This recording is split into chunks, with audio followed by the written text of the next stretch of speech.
buat lo yang suka ngomongin gue di belakang, ngejelek-jelekin gue di belakang, gue mau tanya, enak di belakang?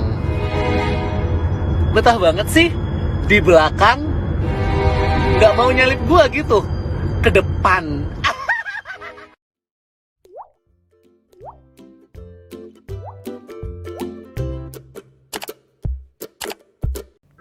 Kemacetan yang semakin meningkat terutama di ibu kota memaksa komunitas motor pengawal ambulans untuk mencari cara agar ambulans dikawalnya cepat sampai ke tempat tujuan.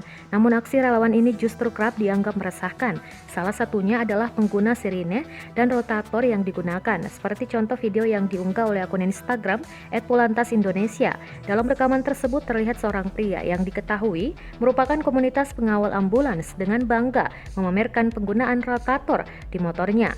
Dalam video itu, pria tersebut terlihat memasang rotator dan sirine pada bagian depan dan belakang motor hingga terlihat silau.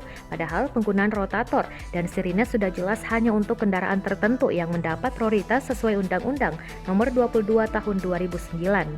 Kasubdit Gakum Ditlantas Polda Metro Jaya AKBP Fahri Siregar mengatakan walaupun komunitas pengawal ambulans memiliki niat yang baik untuk membantu, tapi undang-undang sudah mengatur terkait penggunaan rotator dan sirine.